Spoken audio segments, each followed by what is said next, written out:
வணக்கம் மக்களே, welcome to Anjana Subi Tamil audio novels hub. இன்று நீங்கள் கேட்க இருப்பது சுடரொளியாய் வெளிச்சமூட்டு கதையின் அடுத்த அத்தியாயம்.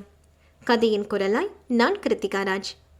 கதைக்குள்ளே போகிறதுக்கு முன்னாடி நம்ம சேனலுக்கு இப்போ தான் ஃபர்ஸ்ட் டைம் வரீங்க அப்படின்னா சேனலை சப்ஸ்கிரைப் பண்ணிக்கோங்க. பக்கத்தில் உள்ள பெல் ஐக்கானையும் ப்ரெஸ் பண்ணிவிடுங்க. சரி, வாங்க கதைக்குள்ளே போகலாம். சுடர் 9. கோவையில் இருந்து மன்னார்காடு செல்லும் வழியில் இருக்கும் சிறிய ஊர்தான் ஆனைக்கட்டி. இது தமிழ்நாடு கேரள எல்லை பகுதி ஆகும். அங்குதான் அமைந்திருந்தது அந்த கெஸ்ட் ஹவுஸ். அதை நிரஞ்சனின் கோட்டை என்று கூட சொல்லலாம். அதன் ஒரு அறையில், ப்ளீஸ் சார், நீங்கள் என்ன சொன்னாலும் கேட்குறேன், எது செய்ய சொன்னாலும் செய்கிறேன், எனக்கு அந்த ஊசியை மட்டும் தந்துருங்க என்று கெஞ்சிக் கொண்டிருந்தது ஒரு சில பெண்களின் குரல். அந்த அரக்கர்களோ அப்பாவி பெண்களை காதல் வலையில் சாய்த்து போதை மருந்துக்கு அடிமைப்படுத்தி தங்கள் இச்சையை தீர்த்து கொண்டிருந்தனர். அது மட்டும் இல்லாது அதை காணொளி எடுத்து அப்பெண்களை மிரட்ட வேறு செய்தனர். அந்த புதைக்குழியில் இருந்து மீள முடியாமல் மனசிதைவுக்கு ஆளானவர்களும் தற்கொலை செய்து கொண்ட பெண்களும் ஏராளம். சிறிது நேரம் கழித்து அந்த அறையை விட்டு வெளியே வந்த திவேஷ் மற்றும் ராஜீவ் இருவரும் வாயில் ஒரு சிகரெட்டை புகைத்தபடி, என்ன மச்சே, இன்னைக்கு நீ ஆட்டத்துக்கே வரல என்றனர் நிரஞ்சனின் தோளை தட்டியபடி. திவேஷின் சிகரெட்டை வாங்கி புகைத்தவன், ஆமாண்டா, ஒருத்தி என் கண்ணுக்குள்ள விழுந்து துரும்பா உறுத்திக்கிட்டு இருக்கா, அதான் அவளை எப்படி தூக்கலாம்னு யோசிச்சுட்டு இருக்கேன் என்றான். ராஜீவோ, நீ பச்சி யாருன்னு கையை காட்டு மச்சி, ஒரே மாசம்தான் நம்ம திவேஷ் வேலையை முடிச்சிருவான் என்றவனை ஏளனமாக பார்த்து, இவளுக மாதிரி டைரி மில்க்கு கொடுத்து ஏமாத்த முடியாதுடா அவளை, விடு, அதை நானே நேரம் வரும்போது பார்த்துக்கிறேன் என்று கூறியவனை பார்த்த மற்றைய இருவரும் தோளை குலுக்கி கொண்டு நகர்ந்தனர். மேலும், ராஜீவிடம் சரக்கெல்லாம் குடவுன்ல இருந்து சரியா போயிடுதுல, எந்த பிரச்சனையும் இல்லையே என்றான். அதற்கு திவேஷோ, உங்க அப்பா இருக்கிறவரை நமக்கு என்னடா பிரச்சனை வரப்போகுது, எல்லாம் சரியாதான் நடக்குது என்று சிரிப்புடன் கூறியவனை இடைவெட்டிய ராஜீவோ, மாப்பிள, அடுத்த வாரம் யாரோ ஒரு புது ஆஃபீஸர் சார்ஜ் எடுக்கிறானாம். ஆளு ரொம்ப கரார் பார்ட்டி போல, காசெல்லாம் வாங்க மாட்டான்னு கேள்விப்பட்டேன். அதனால கொஞ்ச நாளைக்கே அடக்கி வாசிக்கிறது நல்லது என்றான் சிந்தனையாக. இதை கேட்ட நிரஞ்சன், பார்த்துக்கலாண்டா, எதுக்கும் ஒத்து வரலனா முடிச்சிடலாம் என்றான் கழுத்தில் கோடு கிழிப்பது போல கட்டை விரலை வைத்து அலட்சியமாக. நிரஞ்சனின் கேடு கெட்ட விஷயங்களுக்கும் சட்ட விரோத காரியங்களுக்கும் துணை நிற்பது திவேஷ் மற்றும் ராஜீவ் என்ற இந்த இரு நண்பர்கள்தான். திவேஷின் தந்தை கோவையில் திவேஷ் ஜுவல்லர்ஸ் என்ற பெயரில் புகழ்பெற்ற நகைக்கடை ஒன்றை வைத்துள்ளார். கடையை கவனித்த அளவு மகனை கவனிக்க தவறிவிட்டார் போலும். விளைவு, மகன் கூடா சேர்க்கையால் கெட்டு குட்டிச்சுவர் ஆனதை கூட உணராது போனார். பல கல்லூரி பள்ளி செல்லும் மாணவ மாணவிகளை ஆசை வார்த்தை பேசி தன் வலையில் வீழ்த்துபவன் அவர்களுக்கு போதை மருந்து பழக்கத்தை உண்டாக்கி விடுவான். மேலும் அந்த போதை மருந்துக்கு பழகிய பெண்கள் அதை கேட்டு இவனை நாடும் போது அவர்களை தக்க தருணம் பார்த்து நிரஞ்சனின் கெஸ்ட் ஹவுஸுக்கு கூட்டி வந்து விடுவான். அவர்களை போதையின் பிடியில் வைத்து தங்களுக்கு இணங்க செய்து விடுவான். ராஜீவ், இவன் ஒரு M.Pharm பட்டதாரி. சொந்தமாக ராஜீவ் மெடிக்கல்ஸ் என்ற பெயரில் கோவையில் செயின் ஆஃப் மெடிக்கல் ஷாப்ஸ் நிரஞ்சனின் தயவால் நடத்தி கொண்டு இருக்கிறான். அவனது மருந்து கடை மூலம்தான் இவர்களது போதை மருந்து சப்ளை கொடிக்கட்டி பறக்கிறது. முதலில் மார்பின் எனப்படும் வலி நிவாரணி மருந்தை கல்லூரி பள்ளி மாணவர்கள் மற்றும் மென்பொருள் பொறியியல் பணியில் இருப்பவர்களுக்கு மருந்தாகவோ சிகரெட் வடிவிலோ அல்லது உட்கொள்ளும் உணவுப் பொருட்கள் மூலமாகவோ கலந்து கொடுத்து அவர்களை அடிமையாக்கி விடுவர். பின்னர் அந்த போதை மருந்து தேடி இவனிடம் வருபவர்களுக்கு ஹெராயின், கொக்கெயின் என்ற மற்ற போதை வஸ்துக்களை ஸ்ட்ரெஸ் பஸ்டர் என்ற போர்வையில் விற்று விடுவதும் உண்டு. இதற்காக தனியாக மன்னார்காட்டில் உள்ள ரெசார்ட்களில் நடக்கும் வார இறுதி கேளிக்கை விருந்துகளில் மது, போதை வஸ்துக்களை தாராளமாக விநியோகித்து அங்கு வரும் ஆட்களை போதைப் பொருளுக்கு அடிமையாக்கும் முயற்சிகளும் செவ்வனே நடந்தேறியது. மேலும் அங்கு வரும் பெண்களில் தங்களுக்கு உடன்படாதவர்களை ரோஃபினால், கீட்டோமைன் போன்ற ரேப் ட்ரக்கர்ஸ் பயன்படுத்தி அவர்கள் சுயநினைவு இன்றி இருக்கும்போது அவர்களை இணங்க செய்யும் அவலமும் நடந்தேறியது. கோவை கமிஷனர் அலுவலகத்தில் அந்த அவசர ஆலோசனை கூட்டத்தில் ஒரு புகைப்பட காணொளியை காட்டியபடி, போன வாரம் ட்ரங்க் அண்ட் டிரைவ்ல 4 IT ஒர்க்கர்ஸ் கார் ஓட்டி போய் ஆக்சிடென்ட் செஞ்சானுங்களே, மன்னார்காடு போயிட்டு வர வழியில அவனுங்க போஸ்ட்மார்ட்டம் ரிப்போர்ட்டில் ட்ரேசஸ் ஆஃப் ஆல்கோஹால் மட்டும் இல்லாமல் ட்ரக்ஸ், அதுவும் 3-4 ட்ரக்ஸ் யூஸ் செஞ்சது காட்டியிருக்கு என்றார் கமிஷனர் சுனில் மேத்தா. அதை கவனித்த சக காவல் அதிகாரி, ரீசன்ட் டைம்ஸில் நம்ம சிட்டியில் ட்ரக் அப்யூஸ் ஜாஸ்தியாக தான் இருக்குது சார். 2 நாள் முன்னாடி கூட சவுத் கோயம்புத்தூர் ஏரியாவில் பள்ளிக்கூட பசங்க பொண்ணுங்க கிட்ட இருந்து கொக்கேன், ஹீரோயின் எல்லாம் எடுத்தோம். அது சப்ளை செய்கிற ஆள் வரைக்கும் தான் பிடிக்க முடிஞ்சது சார். அதுக்கு மேலே யார் இருக்கான்னு கண்டுபிடிக்க முடியலை என்றவரை அனல் கக்க பார்த்த மேகதா, இப்படி கிரிமினல்ஸுக்கு நீங்களே பாராட்டு பத்திரம் வாசிச்சா பப்ளிக்கு நம்ம மேலே எப்படி சார் நம்பிக்கை வரும் என காய்ந்தார். அவரின் கர்ஜனையில் தலை குனிந்தார் அந்த அதிகாரி. மற்றொரு மூத்த அதிகாரியோ, சார், இது எல்லாத்தையும் விட வேர்ஸ்டான நியூஸ் இன்னைக்கு காலையில் வந்த கேஸ். ஐடி செக்டரில் ஒர்க் பண்ணுற பொண்ணு வீக்கெண்ட் கெட் டுகெதருக்கு ஹோட்டல் ஹவர் கிளாஸுக்கு போயிருக்கா.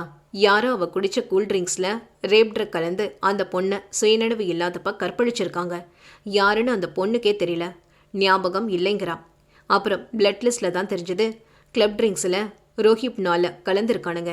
அது கலந்தா சுத்தமாக 12 மணி நேரத்துக்கு சுயநினைவே இருக்காதாம் சார். இதை கேட்ட மேத்தா ஒரு முறை கண்களை அழுந்து மூடி திறந்து தலையை இடவலமாக ஆட்டியவர், சிட் டவுன் என கையசைத்தார்.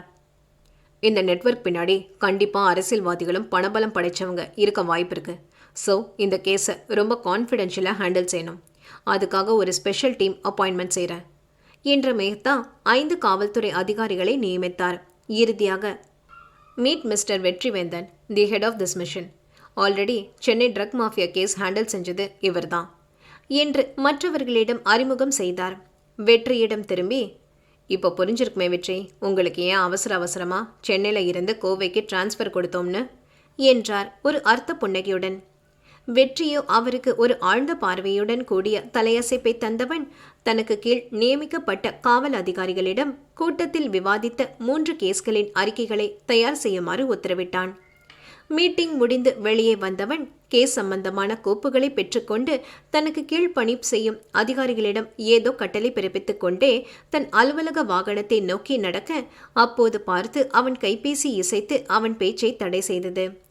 தன் கைபேசி உயிர்ப்பித்தவனை, அப்புறம் மாப்பிள்ள, ஐஸ்வ விட்டுட்டு இருக்க முடியாம டிரான்ஸ்ஃபர் வாங்கிட்டு வந்துட்ட போல என்ற கிண்டல் குரலில் புன்னகைத்தான். டே அஸ்வத், இன்னைக்கு தான் மச்சான் ஊருக்கு வந்தேன். இன்னும் ஐஷு கிட்ட கூட சொல்லலை. தெரிஞ்சா சாமி ஆடிடுவா என்றான். அம்புட்டு பயமாடா என் தங்கச்சிக்கிட்ட? அவ ரொம்ப சாஃப்ட் கேரக்டர் ஆச்சே. நீ என்னடா அவளுக்கு இப்படி பயப்படுற என்றவனின் நக்கலில் தன் முன் இருந்த அதிகாரிக்கு ஒரு தலையசைப்பை தந்தவன் வாகனத்தை கிளப்பிக் கொண்டே தன் கைபேசியில் பேசிய அஸ்வத்திடம், ஏத ஐஷு சாஃப்டா இருந்திருக்கலாம் மச்சான். அதெல்லாம் உனக்கு தங்கச்சியா இருந்த வரைக்கும். எப்போ எனக்கு பொண்டாட்டிங் போஸ்டிங் வாங்கினாலோ அப்போ இருந்து சலங்கை இல்லாமல் ஆடுறா உன் தொங்கச்சி என்று அழுவது போல் புகார் வாசித்தான் ஊரே புகழும் அந்த காவல்காரன். இரு மாப்பிள்ள, இப்போவே ஆயுஷுக்கு கூப்பிட்டு என்னன்னு கேட்குறேன் என்று அஸ்வத்திடம், டேய், நீ எப்படி கேட்பேன்னு எனக்கு தெரியும் மச்சான். உன் காலில் வேணாலும் விழுறேண்டா. சிங்கமாய் இருக்கிற என்ன அசிங்கமாக்கிறாதையா, உனக்கு புண்ணியமா போகும் என்றவனுக்கு ஒரு வெடி சிரிப்பை பதிலாக தந்தவன், சரி, இப்போ உன்னை மீட் பண்ண முடியுமா? ஃப்ரீயா இல்லை டியூட்டியில் இருக்கியா என்று கேட்டான் அஸ்வத். நான் இப்போ ஃப்ரீ தாண்டா. நானே உன்கிட்ட பேசணும்னு நினச்சேன். நல்ல வேலை நீயே கூப்பிட்டுட்ட என்றான் வெற்றி. அஸ்வத்தோ, அப்போ 1 மணி நேரத்தில் ஆர்எஸ்புரம் காஃபி ஷாப்புக்கு வந்துரு, பேசலாம் என்றவன் அழைப்பை துண்டித்தான். வந்து 15 நிமிஷம் ஆச்சு. இப்படி கப்பையும் என் மூஞ்சியும் பார்க்கவாடா என்னை இவ்வளோ தூரம் வர சொன்ன என்று கடுப்புடன் கூறிய நண்பனை பார்த்து சிரித்த அஸ்வத், அது இல்லடா, அது எப்படி உன்கிட்ட சொல்லன்னு யோசிச்சுட்டு இருக்கேன் என்று தடுமாறினான்.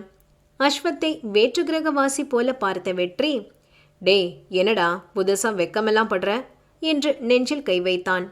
அவனை நோக்கி போலியாக முறைத்தபடி தன் வலது ஆள்காட்டி விரலால் புருவத்தை தேய்த்து கொண்டு சுபிக்ஷாவை பற்றி கூற ஆரம்பித்தான் அஸ்வத். பின்னர் அவள் வார்த்தைகளில் காதலை கூற கேட்ட அடுத்த நிமிடமே இருவர் வீட்டிலும் பேசி திருமணம் செய்து கொள்ளப் போவதாக சொன்ன நண்பனை வாயை பிளந்து பார்த்த வெற்றியோ, அம்புட்டு பிடிச்சிருக்காடா அம்மனி உனக்கு? அப்படின்னா கல்யாணம் கட்டிட்டு லவ், யார் என்ன சொல்ல போறா என்றான். அதில்ல மாப்பிள்ள, கல்யாணம் கட்டுனா தாலி கட்டிட்டேன்னு கடமைக்கு குடும்பம் நடத்துவாடா. எனக்கு அப்படி வேண்டாம். நான் தான் எல்லாம்னு எந்த எல்லைக்கும் போக தயாரா இருக்கணும் என்றான் கண்கள் பளபளக்க. அதை ஒரு சின்ன செயலை காட்டிட்டா கூட போதும். அதுக்கப்புறம் அந்த கடவுளே நினைச்சா கூட அவளை என்கிட்ட இருந்து பிரிக்க முடியாது என்றவனின் குரலில்தான் எவ்வளவு உறுதி! அஸ்வத்தின் இந்த அவதாரத்தை கண்ட வெற்றிக்கு கூட கொஞ்சம் பயமாகத்தான் இருந்தது. அவன் அறிந்து அஸ்வத் கல்லூரி படிக்கும் காலத்தில் கூட எந்த பெண்ணிடமும் காதல் வயப்படவில்லை. அதன் பிறகு மேல் படிப்பை முடித்து தொழிலை கையில் எடுத்தவன் இன்று வரை எந்த பெண்ணை பற்றியும் அவ்வளவு ஆர்வத்துடன் பேசி வெற்றி கேட்டது இல்லை. அது மட்டுமா, திருமணத்துக்காக அவன் பெற்றோர்கள் காட்டிய பெண்களை பற்றி கூட இதுபோல் அஸ்வத் பேசியதில்லை. வெற்றியே அஸ்வத்திடம் திருமணத்தை பற்றி ஏதாவது கேட்டால் கூட, மெதுவா செய்யலாம் மாப்ள, நீ தான் சீக்கிரமா கல்யாணம் கட்டி பிள்ளைக்குட்டி பெற்று கிளமா போயிட்ட, என்னையும் ஏண்டாவும் கூட கூட்டு சேர்க்க பார்க்குற என்று விளையாட்டாகவே அந்த பேச்சுக்கு முற்றுப்புள்ளி வைத்து விடுவான். அப்படிப்பட்டவன் இப்போது அவனாகவே வந்து ஒரு பெண்ணை காதலிக்கிறேன் என்றால் வெற்றியால் எப்படி நம்ப முடியும்? வெற்றி கவலை கொள்ள மற்றொரு காரணம் அஸ்வத்தின் தந்தை ஈஸ்வர். அவன் அறிந்து ஈஸ்வர் தங்களை விட வசதி வாய்ப்பில் குறைவான இடத்தில் பெண் எடுக்க அவ்வளவு சீக்கிரம் ஒப்புக்கொள்ள மாட்டார். அவ்வளவு ஏன், ஐஸ்வர்யாவை தனக்கு மனம் முடிக்கவே நிரம்ப யோசித்தார். இறுதியில் நண்பனின் வற்புறுத்தலிலும் ஐஸ்வர்யாவின் பிடிவாதத்திலுமே தங்கள் திருமணம் நடந்தது என்பது அவன் அறிந்த உண்மை. இப்போது நண்பன் சொல்வதை கேட்டால் அவரை சம்மதிக்க வைக்கவே படாத பாடுபட வேண்டும் போல. இதில் அஸ்வத் வேறு அவள் காதல் சொல்லியே ஆக வேண்டும் என்று தீர்மானமாக நிற்பதைக் கண்டு காதில் புகை வராத குறைதான் வெற்றிக்கு. இருப்பினும் காதல் திருமணம் செய்த அவனுக்கா தெரியாது நண்பனின் எதிர்பார்ப்பை பற்றி? காதலில் எதிர்பார்ப்புகள் பொய்க்கலாம், ஆனால் ஒருவர் மேல் ஒருவர் கொண்ட காதல் பொய்க்குமா? சுடர் ஒளிரும். கதையில் அடுத்து என்ன என்பதை அடுத்த அத்தியாயத்தில் பார்ப்போம். இணைந்திடுங்கள் எங்களோடு. அதுவரை உங்களிடமிருந்து விடைபெறுவது நான் உங்கள் கிருத்திகா ராஜ். நன்றி.